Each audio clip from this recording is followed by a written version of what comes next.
Hello everyone, my name is Ashu and today we are going to solve seventh question from chemical reaction and equation. तो सबसे पहले question पढ़ लेते हैं। Question बोल रहा है right the balanced chemical equation for the following reaction. Okay, first इसका पार्ट है calcium hydroxide is reacting with carbon dioxide and giving us calcium carbonate and water. Okay, तो सबसे पहले इनके सभी फॉर्मूलाज अपन लिख देते हैं यहाँ पे। तो कैल्शियम हाइड्रोक्साइड का क्या फॉर्मूला होता है? CaOH होल ट्वाइस, इसको बोलते हैं calcium hydroxide and is reacting with carbon dioxide CO2। Okay, अब ये रिएक्शन करके क्या बना रहा है? Calcium carbonate CaCO3, calcium carbonate plus water H2O। Okay, but ये रिएक्शन बैलेंस नहीं है। क्वेश्चन में क्या बोला गया कि बैलेंस कीजिए, बैलेंस करना है अपन को। तो क्या रहता है सबसे पहला स्टेप? आपको A, B, C और D लिखना होता है। कर दिया अपन ने। अब उसके बाद में नेक्स्ट स्टेप क्या आपने? लास्ट क्वेश्चन में अपन ने ऐसा ही किया था, आपको लिस्ट करना होगा, एक लिस्ट बनानी होगी जिसमें क्या हो, जितने भी एलिमेंट रिएक्टेंट में पार्टिसिपेट कर रहे हैं वो हो। तो कैल्शियम है, फिर ऑक्सीजन है, फिर हाइड्रोजन है एंड कार्बन है।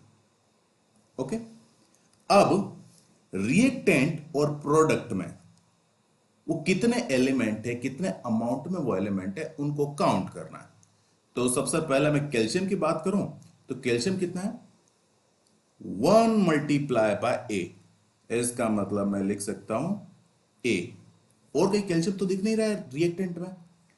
ओके, और प्रोडक्ट में कितना है? C multiply by 1 is equal to C. Clear? Now if you talk about oxygen, तो ऑक्सीजन कितना है? ये 2 ऑक्सीजन यहां पर है एंड 2 मल्टीप्लाई बाय ए, इसका मतलब हो गया 2A। और कहीं ऑक्सीजन दिख रहा है रिएक्टेंट में? हाँ, यहां दिख रहा है, ये देखो, ये रहा 2 मल्टीप्लाई बाय बी, तो plus 2B is equal to, अब प्रोडक्ट में ऑक्सीजन को देखते हैं अपन, तो 3 multiply by C, 3C plus यहां पर और ऑक्सीजन है 1 मल्टीप्लाई बाय डी, तो ये लिख देता हूं मैं यहां पर plus D. Now if you talk about next one, that is hydrogen. तो हाइड्रोजन कितना है? ये रहा मेरा हाइड्रोजन। हाइड्रोजन 2 है यहां पर और 2 मल्टीप्लाई बाय ए, 2A। और कहीं हाइड्रोजन तो नहीं है प्रोडक्ट रिएक्टेंट में? नहीं है। और प्रोडक्ट में वो हाइड्रोजन कहां है? वो ये रहा, तो 2 multiply by D is equal to 2 multiply by D. अब लास्ट बचा है अपने पास में कार्बन। तो कार्बन रिएक्टेंट में कहां है? ये रहा, 1 multiply by B and then 1 multiply by C is equal to C. तो अपने पास में 4 इक्वेशन आ गई है। कितनी इक्वेशन आ गई? 4 इक्वेशन। इन सभी को अपन सोल्व कर लेते हैं। तो नेक्स्ट स्टेप होती है, आप ए को पुट कर दीजिए 1। ए इज इक्वल टू 1 पुट कर दिया। ए इज इक्वल टू 1 पुट करने की वजह से क्या हुआ? पहली इक्वेशन को देखेंगे तो ए इज इक्वल टू सी है, तो ऑब्वियसली सी की वैल्यू भी 1 हो गई। अब लास्ट वाली इक्वेशन को देखिए, सी इज इक्वल टू कितना है? बी के इक्वल है, तो बी की इक्वल वैल्यू भी 1 हो गई। अब डी की वैल्यू चाहिए मुझे, तो यहां पर 2A is equal to 2D। अगर मैं 2A is equal to 2D लिखूं तो मैं क्या कर सकता हूं? इस 2 से इस 2 को कैंसिल कर दूंगा। कैसे कर सकता हूं देखना, just a sec. 2A upon 2 is equal to D, और ये 2 से मैंने 2 कैंसिल कर दिया, A is equal to D हो गया। अब A अगर D के इक्वल है तो A की वैल्यू 1 है और D की वैल्यू भी 1 हो जाएगी। इसका मतलब A B C D जितनी भी वेरिएबल्स थे उन सभी की वैल्यू 1 है। मैं इक्वेशन में वापस पुट कर देता हूं उसको। ये रहा अपना इक्वेशन। तो कैल्शियम हाइड्रोक्साइड के सामने लिखा था A और उसकी वैल्यू है 1, तो CaOH whole twice plus BCO2 और B का वैल्यू कितना हो गया 1, तो CO2 is giving us calcium carbonate, C mole of calcium carbonate. यहां पे C की वैल्यू 1 है तो मैं CaCO3 लिख देता हूं, 1 को लिखने की जरूरत नहीं है। और D की वैल्यू 1 थी अपने पास में, तो यहां पर भी मैं लिख देता हूं H2, ये 1H2। ये अपनी बैलेंस्ड केमिकल इक्वेशन बन गई। क्लियर? अब नेक्स्ट पे बढ़ते हैं। नेक्स्ट जो है उसमें जिंक रिएक्ट कर रहा है सिल्वर नाइट्रेट से। तो सबसे पहले अपन क्या कर देते हैं, स्केलेटन रिएक्शन लिख देते हैं। कैसे लिखते हैं? Zinc is reacting with AgNO3 silver nitrate and giving us zinc nitrate. Zinc nitrate का फॉर्मूला होता है ZnNO3 whole twice and plus silver. Silver को अपन Ag लिखते हैं। ये पहली स्केलेटन रिएक्शन लिख दी। इसके बाद में सोचो क्या करना है अपन को। आपको लिखना है A, B, C and D। ये लिख दिया। नेक्स्ट स्टेप क्या है? आपको जितने भी एलिमेंट रिएक्टेंट में पार्टिसिपेट कर रहे हैं उनकी लिस्टिंग करनी है। मैं यहां पे लिस्ट बना देता हूं। तो मुझे सबसे पहले नजर आ रहा है जिंक, ये मैंने लिख दिया यहां पर जिंक। उसके बाद में मुझे नजर आ रहा है सिल्वर, ये रहा सिल्वर मेरा।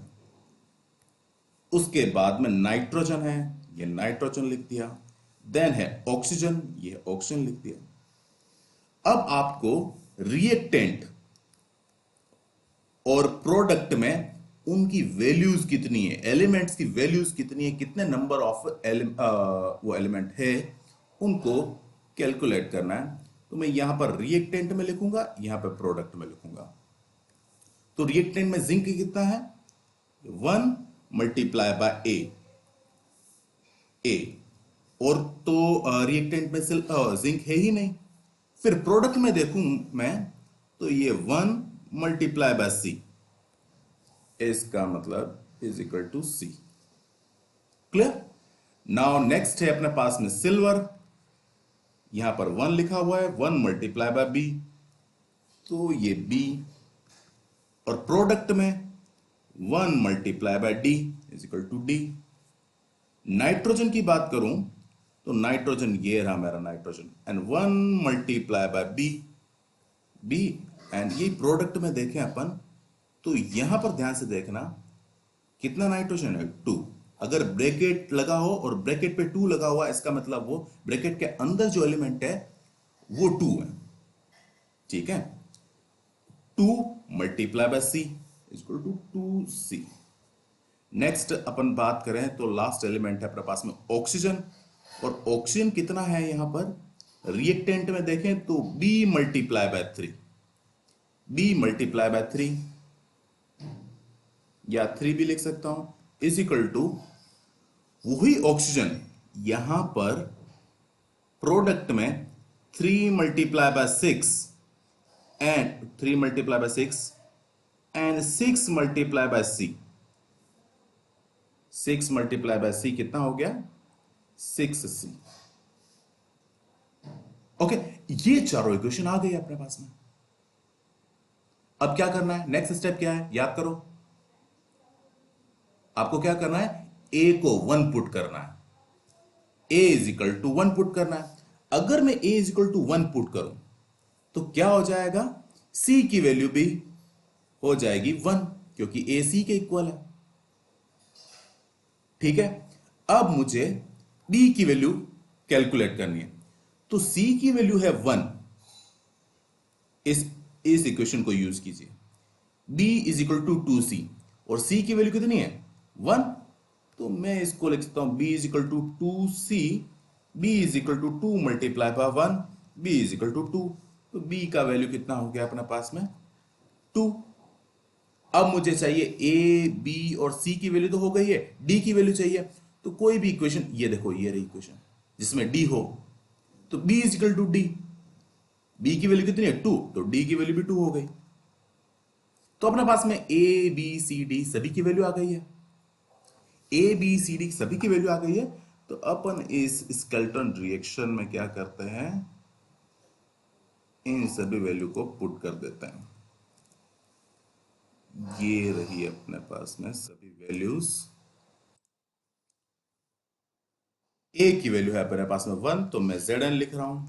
बी की वैल्यू है मेरे पास में, देखो बी की वैल्यू है 2, तो मैं 2AgNO3 लिख रहा हूं। फिर सी का वैल्यू कितना है मेरे पास में? 1, तो ये सी की वैल्यू 1 लिखी, और ZnNO3 whole twice plus D का वैल्यू कितना है? ये रहा डी अपना, और डी का वैल्यू है 2, तो 2Ag। ये मेरी बैलेंस केमिकल इक्वेशन बन गई। Zn plus 2AgNO3 is giving us ZnNO3 whole twice plus 2Ag. Clear? Now next question पे बढ़ते हैं। थोड़ा सा स्पेस बना लेते हैं यहां पर।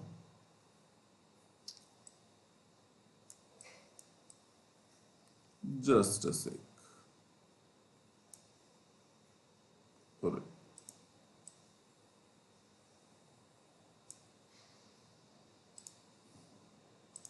ये बन गया अपने लिए स्पेस। देखो क्या हो रहा है यार। ओके, अब अपन नेक्स्ट क्वेश्चन को सोल्व करने जा रहे हैं, और वो है एल्यूमिनियम प्लस कॉपर क्लोराइड। तो एल्यूमिनियम का फॉर्मूला होता है Al plus copper chloride CuCl, giving us aluminium chloride AlCl3 plus copper Cu। ये तो हो गया फॉर्मूला। नेक्स्ट स्टेप क्या है? क्या है सोचो। आपको A B C and D put करना है यहां पर, ठीक है। उसके बाद में क्या करना है? एक लिस्ट बनानी। कौन सी लिस्ट होती है वो? रिएक्टेंट में जितने भी एलिमेंट्स हैं, डिफरेंट टाइप के एलिमेंट है, उनकी लिस्ट बनानी है। और मैं बना देता हूं यहां पर एल्यूमिनियम है मेरे पास में कॉपर है, और मेरे पास में क्लोरीन है। इसके अलावा कुछ है? रिएक्टेंट में ही देखना है, प्रोडक्ट में नहीं देखना है। ओके, अब रिएक्टेंट में एल्यूमिनियम कितना है, कॉपर कितना है, क्लोरीन कितना है, उनको कैलकुलेट करना है रिएक्टेंट में और प्रोडक्ट में, और दोनों को इक्वल कर देना है। तो मैं एल्यूमिनियम की बात करूं तो एल्यूमिनियम यहां पे 1 है, 1 मल्टीप्लाई बाय ए, कितना हो गया ये? ए। और इसी की बी की बात करूं, सॉरी प्रोडक्ट में बात करूं एल्यूमिनियम के बारे में, तो 1 मल्टीप्लाई बाय सी, तो ये हो गया मेरे A इज इक्वल टू सी। ठीक है, इसके बाद में क्या है? कॉपर। कॉपर कितना है? 1 multiply by B is equal to B. और वही कॉपर प्रोडक्ट में कितना है? ये देखो, कॉपर 1 मल्टीप्लाई बाय टी, तो ये लिख दिया मैंने इसको डी। ये आ गया डी। नेक्स्ट कौन है? क्लोरीन। यहां पर रिएक्टेंट में क्लोरीन है 1 मल्टीप्लाई बाय बी, तो मैं यहां पे बी लिख देता हूं। बट प्रोडक्ट में देखोगे आप तो ये 3 है, 3 multiply by C, 3C, 3C। अब मेरे पास में तीनों इक्वेशन आ गई है। नेक्स्ट स्टेप क्या है सोचो, याद आया? आपको करना है यहां पर A की वैल्यू को 1। A की वैल्यू जैसे ही 1 पुट करूंगा तो इस इक्वेशन को देखो, A is equal to C है, तो C की वैल्यू भी 1 हो जाएगी। C की वैल्यू 1 हो गई है, और अब मुझे चाहिए B और D की वैल्यू। तो कैसे करें? अब ये जो B is equal to 3C है, इसको यूज करने वाला हूं। तो B is equal to 3C, C की वैल्यू तो मैं जानता हूं, और वो कितनी है 1, तो b is equal to 3 multiply by 1 और 3 multiply by 1 is equal to 3। ये b की वैल्यू हो गई, b की वैल्यू हो गई 3। और ये सेकंड इक्वेशन है उसको देखो, b की वैल्यू अगर 3 है वो d के इक्वल है, तो d की वैल्यू भी कितनी हो जाएगी 3। तो मेरे पास में a b c d सभी की वैल्यू आ गई है।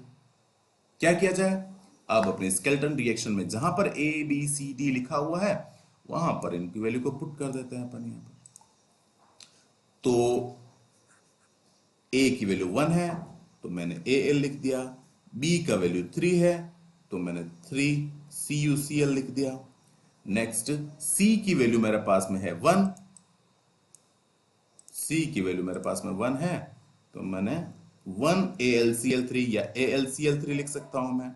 और d की वैल्यू मेरे पास में 3 थी, ये देखिए d की वैल्यू अपने पास में टोटल थी 3, ये रही। तो मैं d की जगह पे 3 लिख देता हूं, ये हो गया मेरे पास में 3Cu। ये मेरे बैलेंस्ड केमिकल इक्वेशन बन गई। इस तरीके से क्वेश्चन करना। ओके, नाउ अपने पास में एक क्वेश्चन और बच गया है और वो है डी वाला ऑप्शन जो है उसको कर लेते हैं अपन। तो सबसे पहले क्या करना है अपन को, पहले स्टेप स्केलेटन रिएक्शन बनाओ। तो यहां पर लिखा है बेरियम क्लोराइड BaCl2। नेक्स्ट है पोटेशियम सल्फेट, पोटेशियम सल्फेट का फॉर्मूला होता है K2SO4। Barium sulphate BaSO4 plus potassium chloride KCl। Skeleton reaction लिख दी। अब नेक्स्ट स्टेप क्या है, याद आया क्या स्टेप है, आपको लिखना है A B C and D। Okay, अब आपको रिएक्टेंट में जितने भी टाइप के एलिमेंट्स हैं उनकी लिस्ट बनानी है। तो मैं लिस्ट बना देता हूं। यहां पर मुझे नजर आ रहा है बेरियम, तो मैंने बेरियम लिख दिया Ba। देन मुझे नजर आया क्लोरीन, ये तो Cl लिख दिया। फिर मुझे नजर आया पोटेशियम K, ये मैंने K लिख दिया। उसके बाद में जो चीज है वो है सल्फर, ये रहा मेरा सल्फर। और उसके बाद में है ऑक्सीजन। क्लियर? नेक्स्ट स्टेप सोचो। हाँ, रिएक्टेंट में अपने पास में क्या होना चाहिए, जितने भी एलिमेंट्स हैं उनका वैल्यू लिखना है। तो मेरा बेरियम है 1 मल्टीप्लाई बाय A, तो ये हो गया मेरे पास में A। और इज इक्वल टू आपको प्रोडक्ट में भी कितना बेरियम है वो भी लिखना है। तो 1 multiply by C is equal to C हो गया। अब नेक्स्ट है क्लोरीन। तो क्लोरीन कितना है मेरे पास में रिएक्टेंट में, 2 multiply by 2A is equal to, यही क्लोरीन प्रोडक्ट में कितना है 1 मल्टीप्लाई बाय D, तो ये हो गया मेरे पास में D। अगर मैं पोटेशियम की बात करूं तो पोटेशियम कितना है 2 मल्टीप्लाई बाय B, तो 2 भी लिख देता हूं मैं इसको। और यही पोटेशियम मुझे प्रोडक्ट में यहां पर नजर आ रहा है 1 मल्टीप्लाई बाय D, तो इसको लिख देता हूं मैं D। नेक्स्ट है अपने पास में सल्फर, और वो सल्फर कहां नजर आ रहा है रिएक्टेंट में, ये रहा मेरा सल्फर 1 मल्टीप्लाई बाय B, तो इसको लिख दिया मैंने B। और ये सल्फर वापस नजर आया है यहां पर, तो 1 मल्टीप्लाई बाय C, ये 1C। देन लास्ट है ऑक्सीजन। ऑक्सीजन को देखो, ये रहा मेरा ऑक्सीजन, तो 4 मल्टीप्लाई बाय B, ठीक है 4B इज इक्वल टू, ये ऑक्सीजन नजर आ रहा है ये प्रोडक्ट में यहां पर, तो 4 मल्टीप्लाई बाय C, 4C। मेरे पास में सभी इक्वेशंस आ गई हैं। नेक्स्ट स्टेप क्या है, क्या पुट करना होता है, A की वैल्यू अज्यूम करनी होती है 1। मैं A को 1 अज्यूम करूंगा, तो a इज इक्वल टू सी है, तो c का वैल्यू भी 1 हो जाएगा। और अगर 1 हो गया c का वैल्यू, तो ये इक्वेशन देखो लास्ट वाली, ओ सेकंड लास्ट, c की वैल्यू 1 है तो b की वैल्यू भी कितनी हो जाएगी? 1। अब अगर b की वैल्यू 1 है, ये वाली इक्वेशन को देखो, अगर b की वैल्यू 1 है तो इस इक्वेशन को सोल्व करते हैं। 2 multiply by b is equal to d, तो 2 मल्टीप्लाई बाय b का वैल्यू 1 पुट करूंगा मैं यहां पे, तो d के इक्वल आ जाएगा। And 1 multiply by 2 is equal to 2, d की वैल्यू 2 आ गई, ये d की वैल्यू 2 लिख देता हूं मैं यहां पर। ठीक है, अब आपको क्या करना है, a b c d की सभी वैल्यू आ चुकी है, तो मैं इस इक्वेशन में उनकी वैल्यू पुट कर देता हूं। तो मेरे पास में ये रहा है a की जगह पर क्या रख देता हूं मैं? 1, और ये मैंने 1 रख दिया, 1 को लिखने की जरूरत नहीं है। देन नेक्स्ट है b इज इक्वल टू 1, और मेरी इक्वेशन में b इज इक्वल टू 1 यहां पे है, तो मैं b को हटा देता हूं, और कुछ भी नहीं लिखा, उसका मतलब है 1। देन है मेरे पास में c, और c का वैल्यू कितना है? 1, ये c भी हटा देता हूं मैं, और कुछ भी नहीं लिखा हुआ, इसका मतलब क्या है? 1 है। देन है मेरे पास में d का वैल्यू कितना है? 2, तो इसको मुझे लिखना पड़ेगा, ये मैंने लिख दिया 2 डी की जगह पर। ये मेरी केमिकल रिएक्शन है और वो बैलेंस्ड हो चुकी है। BaCl2 is reacting with K2SO4 and giving us BaSO4 plus 2KCl। इस तरीके से ये रिएक्शन बैलेंस हो गई। समझ में आ गया आपको? तो इतने सारे क्वेश्चन थे जो सभी सेम तरीके से हो रहा है, और केमिस्ट्री का सबसे टफ चैप्टर मानते हैं, बट अब तुम्हें लग रहा होगा कि यार इतना टफ क्यों मानते हैं, आराम से तो हो रहा है ये। ठीक है, चलो अब इसको यहीं एंड करते हैं अपन।